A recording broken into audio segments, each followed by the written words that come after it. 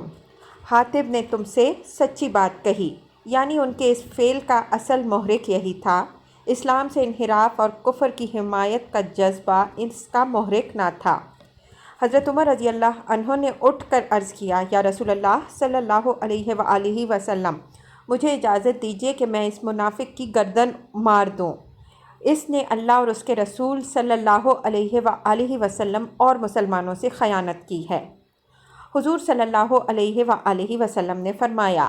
اس شخص نے جنگ بدر میں حصہ لیا ہے، تمہیں کیا خبر ہو سکتا ہے؟ اللہ نے اہل بدر کو ملاحظہ فرما کر کہہ دیا ہو کہ تم خواہ کچھ بھی کرو، میں نے تم کو معاف کیا۔ اس آخری فقرے کے الفاظ مختلف روایات میں مختلف ہیں۔ کسی میں ہے قد غفرت لکم، میں نے تمہاری مغفرت کر دی۔ کسی میں ہے انی غافر لکم، میں تمہیں بخش دینے والا ہوں، اور کسی میں ہے ساغفر لکم، میں تمہیں بخش دوں گا۔ یہ سن کر حضرت عمر رضی اللہ عنہ رو دیے اور انہوں نے کہا، اللہ اور اس کے رسول صلی اللہ علیہ وآلہ وسلم ہی سب سے زیادہ جانتے ہیں۔ یہ ان کثیر التعداد روایات کا خلاصہ ہے جو متعدد معتبر سندوں سے بخاری، مسلم، احمد، ابو داؤد، ترمذی، نسائی، ابن جریر طبری، ابن ہشام، ابن حبان اور ابن ابی حاتم نے نقل کی ہیں۔ ان میں سب سے زیادہ مستند روایت وہ ہے جو خود حضرت علی رضی اللہ عنہ کی زبان سے ان کے کاتب سیکریٹری عبید اللہ بن ابی رافع نے سنی، اور ان سے حضرت علی رضی اللہ عنہ کے پوتے حسن بن محمد بن حنفیہ نے سن کر بعد کے راویوں تک پہنچائی۔ ان میں سے کسی روایت میں بھی یہ تصریح نہیں ہے کہ حضرت حاتب رضی اللہ عنہ کا یہ عذر سن کر ان کو معاف کر دیا گیا، لیکن کسی کے ذریعے یہ بھی معلوم نہیں ہوتا کہ انہیں کوئی سزا دی گئی۔ اسی لیے علماء امت نے یہی سمجھا ہے کہ حضرت حاتب رضی اللہ عنہ کا عذر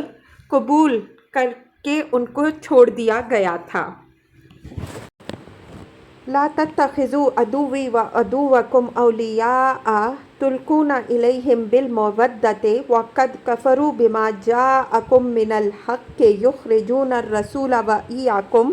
ان تؤمنوا بربکم ان کنتم خرجتم جہادا فی سبیلی وابتغاء مرضاتی۔ اگر تم میری راہ میں جہاد کے لیے اور میری رضا جوئی کی خاطر وطن چھوڑ کر گھروں سے نکلے ہو تو میرے اور اپنے دشمنوں کو دوست نہ بناؤ۔ تم ان کے ساتھ دوستی کی طرح ڈالتے ہو، حالانکہ جو حق تمہارے پاس آیا ہے اس کو وہ ماننے سے انکار کر چکے ہیں، اور ان کی روش یہ ہے کہ رسول صلی اللہ علیہ وآلہ وسلم کو اور خود تم کو صرف اس قصور پر جلا وطن کرتے ہیں کہ تم اپنے رب اللہ پر ایمان لائے ہو۔ تسرون الیہم بالمودۃ وانا اعلم بما اخفیتم وما اعلنتم، تم چھپا کر ان کو دوستانہ پیغام بھیجتے ہو، حالانکہ جو کچھ تم چھپا کر کرتے ہو اور جو اعلانیہ کرتے ہو ہر چیز کو میں خوب جانتا ہوں۔ ومن یفعلہ، جو شخص بھی ایسا کرے، منکم، تم میں سے، فقد ضل سواء السبیل، وہ یقیناً راہ راست سے بھٹک گیا۔ ان یثقفوکم یکونوا لکم اعداء، ان کا رویہ تو یہ ہے کہ اگر تم پر قابو پا جائیں تو تمہارے ساتھ دشمنی کریں۔ وَيَبْسُطُوا إِلَيْكُمْ أَيْدِيَهُمْ وَأَلْسِنَتَهُمْ بِالسُّوءِ، اور ہاتھ اور زبان سے تمہیں آزار دیں۔ وَوَدُّوا لَوْ تَكْفُرُونَ، وہ تو یہ چاہتے ہیں کہ تم کسی طرح کافر ہو جاؤ۔ تفسیر: یہاں تک جو کچھ ارشاد ہوا ہے اور آگے اسی سلسلے میں جو کچھ آ رہا ہے، اگرچہ اس کے نزول کا موقع حضرت حاتب رضی اللہ عنہ ہی کا واقعہ تھا، لیکن اللہ تعالیٰ نے تنہا انہی کے مقدمے پہ کلام فرمانے کے بجائے تمام اہل ایمان کو ہمیشہ ہمیشہ کے لیے یہ درس دیا ہے کہ کفر و اسلام کا جہاں مقابلہ ہو اور جہاں کچھ لوگ اہل ایمان سے ان کے مسلمان ہونے کی بنا پر دشمنی کر رہے ہوں، وہاں کسی شخص کا کسی غرض اور کسی مصلحت سے بھی کوئی ایسا کام کرنا جس سے اسلام کے مفاد کو نقصان پہنچتا ہو اور کفر و کفار کے مفاد کی خدمت ہوتی ہو، ایمان کے منافی حرکت ہے۔ کوئی شخص اگر اسلام کی بدخواہی کے جذبے سے بالکل خالی ہو اور بدنیتی سے نہیں بلکہ محض اپنی کسی شدید ترین ذاتی مصلحت کی خاطر ہی یہ کام کرے، پھر بھی یہ فعل کسی مومن کے کرنے کا نہیں ہے، اور جس نے بھی یہ کام کیا وہ راہ راست سے بھٹک گیا۔ لن تنفعکم ارحامکم ولا اولادکم یوم القیامہ، قیامت کے دن نہ تمہاری رشتہ داریاں کسی کام آئیں گی نہ تمہاری اولاد۔ تفسیر: یہ ارشاد ہے حضرت حاتب رضی اللہ عنہ کی طرف، انہوں نے اپنی ماں، اپنے بھائی اور اپنی اولاد کو جنگ کے موقع پر دشمنوں کی ایذا سے بچانے کے لیے یہ کام کیا تھا۔ اس پر فرمایا جا رہا ہے کہ تم نے جن کی خاطر اتنے بڑے قصور کا ارتکاب کر ڈالا، وہ قیامت کے روز تمہیں بچانے کے لیے نہیں آئیں گے۔ کسی کی یہ ہمت نہیں ہوگی کہ خدا کی عدالت میں آگے بڑھ کر یہ کہے کہ ہمارے باپ یا ہمارے بیٹے یا ہمارے بھائی نے ہماری خاطر یہ گناہ کیا تھا، اس لیے اس کے بدلے کی سزا ہمیں دے دی جائے۔ اس وقت ہر ایک کو اپنی ہی پڑی ہوگی، اپنے اعمال ہی کے خمیازے سے بچنے کا سوال ہر شخص کے لیے بلائے جان بن رہا ہوگا، خدا کہ کوئی کسی دوسرے کے حصے کا خمیازہ بھی اپنے اوپر لینے کے لیے تیار ہو۔ یہی بات ہے جو قرآن مجید میں متعدد مقامات پر زیادہ صریح الفاظ میں فرمائی گئی ہے۔ ایک جگہ فرمایا، اس روز مجرم یہ چاہے گا کہ اپنی اولاد، اپنی بیوی، اپنے بھائی، اپنی حمایت کرنے والے خاندان اور دنیا بھر کے لوگوں کو بھی اگر اس فدیے میں دے کر عذاب سے چھوٹ سکتا ہو تو انہیں بھیٹ چڑھا دے اور خود چھوٹ جائے۔ المعارج آیات 11-14۔ دوسری جگہ فرمایا، اس روز آدمی اپنے بھائی، اپنی ماں، اپنے باپ، اپنی بیوی اور اپنی اولاد سے بھاگے گا، ہر ایک اپنے ہی حال میں ایسا گرفتار ہوگا جس میں اسے کسی کا ہوش نہ ہوگا۔ عبسہ آیات 34-37۔ یفصل بینکم، وہ اس دن تمہارے درمیان فیصلہ کرے گا۔ یفصل بینکم، اس روز اللہ تمہارے درمیان جدائی ڈال دے گا۔ تفسیر: یعنی دنیا کے تمام رشتے، تعلق اور رابطے وہاں توڑ دیے جائیں گے۔ جتھوں اور پارٹیوں اور خاندانوں کی شکل میں لوگوں کا محاسبہ نہ ہوگا، بلکہ ایک ایک فرد اپنی ذاتی حیثیت میں پیش ہوگا اور ہر ایک کو اپنا ہی حساب دینا پڑے گا۔ اس لیے دنیا میں کسی شخص کو بھی کسی قرابت یا دوستی یا جتھا بندی کی خاطر کوئی ناجائز کام نہیں کرنا چاہیے، کیونکہ اپنے کیے کی سزا اس کو خود ہی بھگتنی ہوگی، اس کی ذاتی ذمہ داری میں کوئی دوسرا شریک نہ ہوگا۔ واللہ بما تعملون بصیر، اور وہی تمہارے اعمال دیکھنے والا ہے۔ تفسیر: حضرت حاتب رضی اللہ عنہ کے اس مقدمے سے، جس کی تفصیل اوپر ہم نے نقل کی ہے، اور ان آیات سے جو اس واقعے کے بارے میں نازل ہوئی ہیں، حسب ذیل نتائج برآمد ہوتے ہیں۔ نمبر 1، قطع نظر اس سے کہ کرنے والے نے کس نیت سے کیا، بجائے خود یہ فعل صریحاً ایک جاسوسی کا فعل تھا، اور جاسوسی بھی بڑے نازک موقع پر سخت خطرناک نوعیت کی تھی کہ حملے سے پہلے بے خبر دشمن کو خبردار کیا گیا۔ پھر معاملہ شبہے کا بھی نہ تھا، بلکہ ملزم کے اپنے ہاتھ کا لکھا ہوا خط پکڑ لیا گیا، جس کے بعد کسی ثبوت کی حاجت نہ تھی۔ حالات بھی زمانہ امن کے نہیں، زمانہ جنگ کے تھے، مگر اس کے باوجود نبی صلی اللہ علیہ وآلہ وسلم نے حضرت حاتب رضی اللہ عنہ کو صفائی کا موقع دیے بغیر نظر بند نہیں کر دیا، اور صفائی کا موقع بھی ان کو بند کمرے میں نہیں بلکہ کھلی عدالت میں برسرِ عام دیا۔ اس سے صاف معلوم ہوتا ہے کہ اسلام میں ایسے قوانین اور قواعد و ضوابط کی کوئی گنجائش نہیں ہے جن کی روح سے کسی حالت میں حکام کو یہ حق پہنچتا ہو کہ کسی شخص کو محض اپنے علم یا شبہے کی بنا پر قید کر دیں، اور بند کمرے میں خفیہ طریقے پر مقدمہ چلانے کا طریقہ بھی اسلام میں نہیں ہے۔ نمبر 2، حضرت حاتب رضی اللہ عنہ نہ صرف مہاجرین میں سے تھے بلکہ اہل بدر میں شامل تھے، جنہیں صحابہ رضی اللہ عنہم اجمعین کے اندر بھی ایک امتیازی مقام حاصل تھا، مگر اس کے باوجود ان سے اتنا بڑا جرم سرزد ہو گیا اور اس پر اللہ تعالیٰ نے قرآن میں اس شدت کے ساتھ گرفت فرمائی جسے اوپر کی آیات میں دیکھا جا سکتا ہے۔ احادیث میں بھی ان کا قصہ پوری تفصیل کے ساتھ نقل کیا گیا ہے اور مفسرین میں سے بھی شاید ہی کوئی ہو جس نے اس کا ذکر نہ کیا ہو۔ یہ من جملہ ان بہت سے شواہد کے ہے جن سے ثابت ہوتا ہے کہ صحابہ رضی اللہ عنہم اجمعین بے خطا نہیں تھے۔ ان سے بھی بشری کمزوریوں کی بنا پر خطائیں سرزد ہو سکتی تھیں اور عملاً ہوئیں، اور ان کے احترام کی جو تعلیم اللہ اور اس کے رسول صلی اللہ علیہ وآلہ وسلم نے دی ہے، کم از کم اس کا تقاضا ہرگز یہ نہیں ہے کہ ان میں سے کسی سے اگر کوئی غلط کام سرزد ہوا ہو تو اس کا ذکر نہ کیا جائے،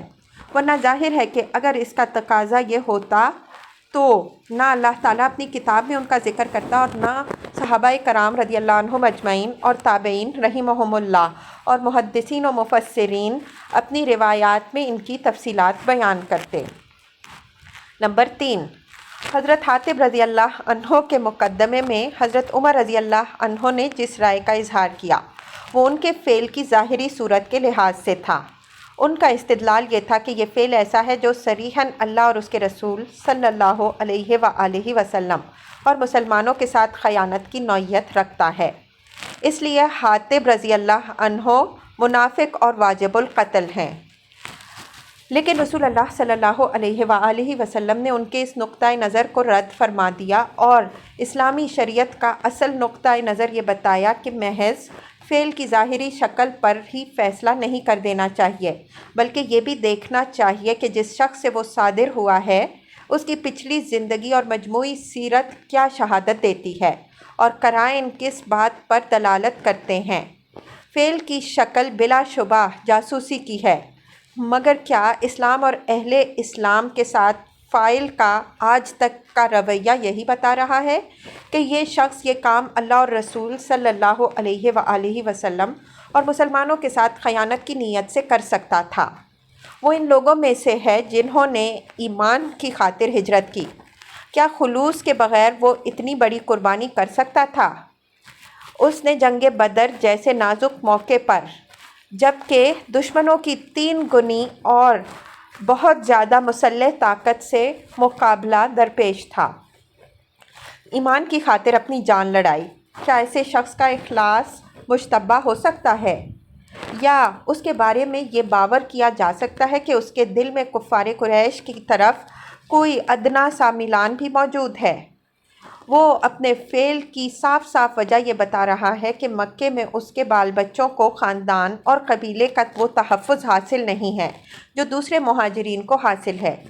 اس لیے اس نے ان کو جنگ کے موقع پر کفار کی ایذا رسانی سے بچانے کی خاطر یہ کام کیا ہے۔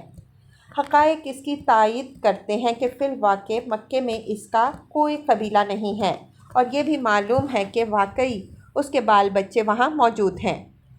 اس لیے کوئی وجہ نہیں ہے کہ اس کے اس بیان کو جھوٹا سمجھا جائے اور یہ رائے قائم کی جائے کہ اس کے اس فعل کا اصل محرک یہ نہ تھا بلکہ خیانت ہی کا ارادہ اس کے اندر پایا جاتا تھا۔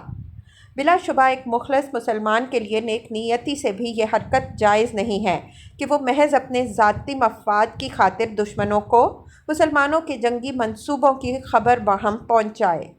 لیکن مخلص کی غلطی اور منافق کی غداری میں بڑا فرق ہے۔ محض نوعیت فعل کی بنا پر دونوں کی ایک ہی سزا نہیں ہو سکتی۔ یہ تھا اس مقدمے میں رسول اللہ صلی اللہ علیہ وآلہ وسلم کا فیصلہ، اور اللہ تعالیٰ نے سورہ ممتحنہ کی ان آیات میں اس کی تائید فرمائی۔ اوپر کی تینوں آیات کو غور سے پڑھیے تو صاف محسوس ہوگا کہ ان میں حضرت حاتب رضی اللہ عنہ پر عتاب تو ضرور فرمایا گیا ہے، مگر یہ عتاب اس طرز کا ہے جو ایک مومن کے لیے ہوتا ہے، نہ کہ وہ جو ایک منافق کے لیے ہوا کرتا ہے۔